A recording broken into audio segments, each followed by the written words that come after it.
A West Philippine Sea monitor spotted a China Coast Guard ship off Manila Bay on Friday, August 15. Sea Light founder Ray Powell says China Coast Guard 3306 appeared pretty close off Manila Bay, seemingly in a move to intercept a Philippine Coast Guard ship en route to the general area of Scarborough Shoal. According to Powell, the China Coast Guard ship was sitting just outside the 24 nautical mile contiguous zone to tail BRP Cape San Agustin. He says the Chinese ship was not inside the Philippines' archipelagic waters. Powell notes that this was not the first time a China Coast Guard ship got this close to Manila Bay. The development follows the collision of Chinese vessels off Scarborough Shoal. On August 11, China Coast Guard 3104 chased BRP Suluan and performed a rescue maneuver on the PCG ship. This led to a collision with People's Liberation Army Navy warship 164. Scarborough Shoal lies within the Philippines' 220-kilometer exclusive economic zone. China continues to reject the 2016 arbitral ruling that declared the shoal a traditional fishing ground for the Philippines, Beijing, and Vietnam. President Bongbong Marcos and South Korean President Lee Jae-myung reaffirmed the strong and enduring strategic partnership between the two countries during a phone call. According to the Presidential Communications Office, Marcos emphasized in the conversation the importance of sustained international support for the Philippines' maritime interests and regional stability. The PCO says Marcos congratulated Lee, who assumed office on June 4. The PCO adds that the two leaders emphasized cooperation in key areas such as trade and investment, defense and security, and people-to-people ties. Marcos also reiterated the Philippines' appreciation for South Korea's long-standing support for the country's development programs and advocacies.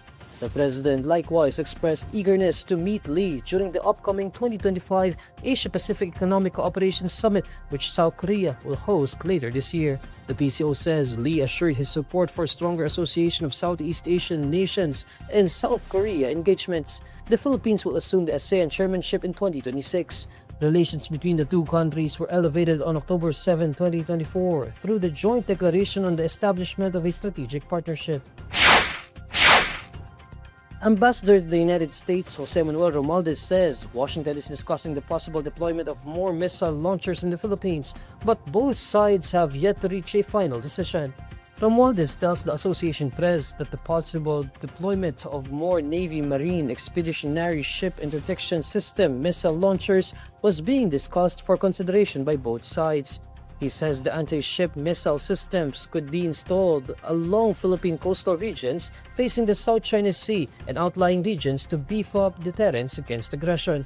He notes that the discussions are part of the strong defense partnership between the two countries. The U.S. military delivered a mid-range missile system called the Typhoon to the northern Philippines as part of joint combat exercises in April last year. The U.S. military then transported an anti-ship missile launcher in April this year to Batanes. Beijing strongly protested the installation of the U.S. missile systems, saying they were aimed at containing China's rise. China warned that these moves by the U.S. would threaten regional stability. China has asked the Philippines to withdraw the missile launchers from its territory, but President Bongbong Marcos had rejected the demand.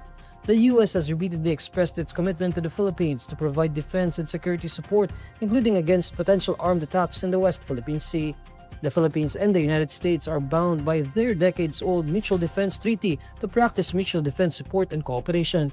Beijing remains aggressive in laying claim to the West Philippine Sea despite losing its case in the historic 2016 international arbitration ruling.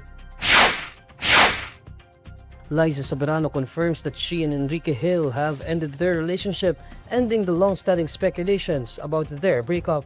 In a podcast episode released on Thursday, August 14, Soberano shares how she's been itching to tell people about her breakup with Gil from 3 years ago. She says they kept the split a secret because Gil asked her not to say anything about it first. The actress admits that she and Gil came from a place of not wanting it to be real. She says it might have had something to do with the people-pleaser side of herself. She expresses her fear that her career will go bad or that her fans won't love her anymore if she announces the breakup. Soberano admits that she genuinely expected that she and Gil would get married at some point, but it eventually didn't happen because they weren't a match anymore. She says she can only recall good moments with him, describing their breakup as something beautiful and full of love. Referring to Gil as a childhood best friend, Soberano becomes emotional when she admits her guilt for not being the one to hold on to their relationship. Reports of Soberano and Gil's breakup have been circulating since a 2023 unreleased interview with the Philippine entertainment portal claimed that they had been apart since October 2022.